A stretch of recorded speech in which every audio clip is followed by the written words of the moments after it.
Beni dünyanın her bir yerinden izleyen vatanımın güzel ve değerli insanlarını saygı ve sevgiyle selamlıyorum. Değerli izleyiciler, gurbetçileri yakından ilgilendiriyor, Türkiye'ye eşya getirmede yeni dönem. Son günlerde özellikle Avrupa'da yaşayan gurbetçilerin en çok konuştuğu konulardan biri Cumhurbaşkanı Recep Tayyip Erdoğan'ın imzasıyla yürürlüğe giren yeni gümrük düzenlemesi oldu. Bu düzenleme yurt dışından Türkiye'ye getirilen eşyaları ister kargo ile gelsin, ister yolcu beraberinde olsun çok daha yakından ilgilendiriyor. Peki gerçekten ne değişti? Gurbetçiler artık Türkiye'ye eşya getiremeyecek mi? Kim ne kadar vergi ödeyecek? Avrupa'dan gelenle Amerika'dan gelen arasında fark var mı? Bu videoda tüm soruları net örneklerle ve hesaplamalarla anlatıyorum. En önemli değişik 30 euro muafiyeti bitiyor. Yani bunun önüne durdular şimdi. Şimdiye kadar 30 euroya kadar vergi alınmıyordu. Daha önce yurt dışından yapılan alışverişlerde özellikle kargo ve posta yoluyla gelen ürünlerde 30 euroya kadar olan ürünler gümrük vergisinden muaftı. Yeni düzenleme ile bu muafiyet fiilen kaldırılıyor. Yani artık 5 euroluk üründe, 10 euroluk üründe 30 euronun altındaki en küçük alışveriş bile vergiye tabi hale geliyor. Bu özellikle Avrupa'daki gurbetçilerin sıkça kullandığı küçük elektronik ürünler, kıyafet, ayakkabı, hediyelik eşya gibi alışverişleri doğrudan etkiliyor. Avrupa'dan, AB ülkelerinden gelenler ne kadar vergi ödeyecek? Bu bilhassa biz Avrupa'dan giden gurbetçiler ama dikkat Amerika'da da, Kanada'da da gibi ülkelerde gurbetçilerimiz var. Yeni sistemde Avrupa Birliği ülkelerinden gelen ürünler için bakın hesaplamasını da yaptım size. %30 sabit gümrük vergisi uygulanıyor bir. Ama burada çok önemli bir detay var. Bu %30 son maliyet değil. Buna ek olarak %20 KDV, gümrük sunum ücreti, dosya ve işlem masrafları. Değerli izleyiciler burada dikkat %30 yani bir ürün 100 euro ise 130 euro yapıyor. O 130'dan %20 KDV veriyorsun. Örnek hesaplama Avrupa. Diyelim ki Almanya'dan Türkiye'ye 100 euro değerinde bir ürün getirdiniz. Hesaplayalım. Biraz evvel söylediğim gibi ürün bedeli 100 euro. %30 gümrük vergisi 30 euro yapıyor. Toplam 130 euro yapıyor. Bu 130 euroya %20 KDV veriyorsun. 26 euro da o tutuyor. Toplam 156 euro. Yani 100 euroluk ürün yaklaşık 156 euroya mal oluyor. Bu neredeyse %55 ile %60 ek maliyet demek. Amerika ve diğer ülkelerden gelenler için durum daha ağır. Avrupa Birliği dışından ülkelerden örneğin Amerika, Kanada, Çin, İngiltere, değerli izleyiciler gurbetçilerimiz var İngiltere'de, Orta Doğu ülkeleri. Gelen ürünlerde ise vergi oranı çok daha yüksek. Dikkat! İngiltere'de yaşayan gurbetçilerimiz %60 sabit gümrük vergisi uygulanıyor. Buna yine %20 KDV, ürüne göre ÖTV ve gümrük masrafları ekleniyor. Örnek hesaplama. Amerika'dan diyelim veya İngiltere'den 100 euro değerinde bir ürün aldınız. Ürün bedeli 100 euro, %60 gümrük vergisi 60 euro, toplam yaptı 160 euro, %20 KDV 160 üzerinden 32 euro yapar, toplam 192 euro. Değerli izleyiciler 100 euro oldu 192 euro. Yaklaşık 190-200 euro aralığına çıkıyor. Bu da ürünün neredeyse 2 katı demek. Yani bir o kadar da vergi veriyorsunuz. Değerli izleyiciler burada yani bir düşünmek lazım. Ben bu ürünü Türkiye'de alamam mı? Neden yurt dışından alayım ki bana aynı paraya gelecekse neden? Git kendi ülkenden al ve oradaki satıcı da bundan yararlansın. Yani benim nacize düşüncem. Gurbetçiler valizle gelirken neye dikkat etmeli? Tabii şimdi bir sürü soru işareti var kafamızda. Bakın ama ben biliyorum siz ne düşünüyorsunuz. Onlara şimdi teker teker cevap vereceğim. Hazırladım. En çok merak edilen konu burası. Gurbetçiler genellikle valizle hediyelik eşya, elektronik ürün, kıyafet, ev eşyası getiriyor.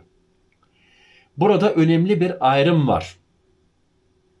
Kişisel kullanım mı, ticari mi? Yani bu sana ait mi yoksa birine hediye mi götürüyorsun? Aynı üründen birden fazla varsa, ambalajı açılmamışsa, yeni ve seri haldeyse. Değerli izleyiciler, gelelim burada hemen kısadan cep telefonlarına. Ben de şahsen giderken yanımda 2 tane cep telefonu var. Birisi kendim özel, biri de şirketin. İkisi de ambalajından açılmış, tabii ki kullandığım telefonlar. Ve yanımda devamlı bir iPad var ve devamlı bir laptop var. Tabii ki ambalajından açılmış kullanıyorum. Türkiye'ye giderken biliyorsunuz canlı yayınlar hazırlıyorum. Bana 2 telefon lazım, bana iPad lazım, bana laptop lazım. Şimdiye kadar hiçbir sorun çıkmadı. Ne Türkiye'de, ne Bulgaristan'da, ne Sırbistan'da, ne Macar'da, ne Hırvat'ta, ne Slovenya'da hiçbir sorun çıkmadı. Gümrük memuru bunu ticari mal olarak değerlendirebilir. Yani yanınızda yeni telefon varsa, ambalajından açılmadıysa, iPad olsun, laptop olsun, ambalajlıysa gümrük memuru bunu diyor ki sen bunu ticari olarak götürüyorsun, vergisini vermen lazım. Bu durumda vergi çıkar, ceza riski doğar. Sen bir şey yok dersin, ambalajınla bulur onu ve ürüne el bile konulabilir. Peki en riskli ürünler hangileri? En çok neye dikkat ediyorlar değerli izleyiciler? Gurbetçilerin en çok sorun yaşadığı ürünler cep telefonu, tablet, laptop, akıllı saat, elektronik aksesuarlar. Özellikle birden fazla telefon. Bakın burada birden fazla diyor ama biraz evvel dediğim gibi ben devamlı 2 telefonla gidiyorum ama açık, kullanılmış, içinde sim kartı var. Zaten çizik üstü belli. Kutulu elektronik, faturalı ama yeni ürünler. Yani ambalajlı, yüksek risk grubunda.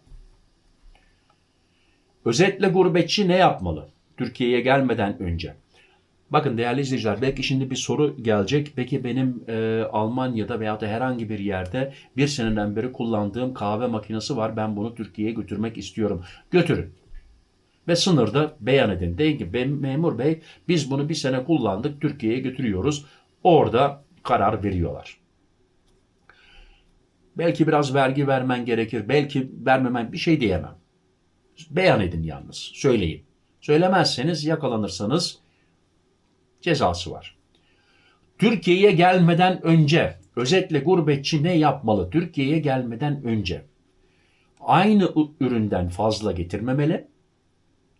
Yani tekrar söylüyorum, bakın cep telefonu. Senin yanında 1 tane 2 tane ambalajlı varsa, hiç kullanılmadıysa zorluk çekebilirsin. Kutulu ve ambalajlı ürünlere dikkat etmeli. Ucuz diye getiririm mantığını bırakmalı.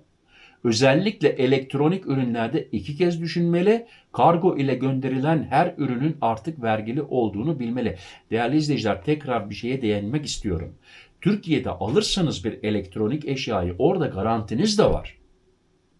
Yani Türkiye'de bozuldu, Türkiye'den al, Türkiye'de bozuldu. Git oraya, beyefendi bu bozuldu de, garantisini kullan. Yoksa Almanya'dan, İsveç'ten herhangi bir yerden götürmüşündür garantisi ama Almanya'da bir sürü iş. Yeni dönem başlıyor. Bu düzenleme şunu gösteriyor. Türkiye'ye gümrüksüz dönem kapanıyor. Küçük alışveriş bile artık vergili. Gurbetçiler için maliyetler ciddi şekilde artıyor. Bu nedenle Türkiye'ye gelmeden önce, valizi hazırlamadan önce, kargo göndermeden önce hesap yapmak artık çok mühim. Yani biraz evvel gördüğünüz İngiltere 100 euroluk ürün 195 euroya geldi. Avrupa kaçtı? 100 euroluk euro 160 kaça gelmişti? 156 euroya gelmişti değerli izleyiciler. Yani 100 euro veriyorsun, bir de 56 euro üstüne ek geliyor. Gurbetçiler için yeni bir dönem başlıyor değerli izleyiciler. 4 hafta sonra yürürlüğe giriyor bu. Gelişmeleri tabii ki ben yakından takip etmeye devam ediyorum. Sizler bana bir like verirseniz, şimdiye kadar abone olmadıysanız, abone olursanız tabii ki sizler de yararlanırsanız zili açmayı unutmayın. Yeni gelen abonelere hoş geldiniz diyorum. Sefa getirdiniz. Teşekkür ederim. Ve en sonunda ne diyorum? Sağlık, sağlık. En mühimi, sağlıcakla kalın, benimle kalın. Hoşça kalın. Murat.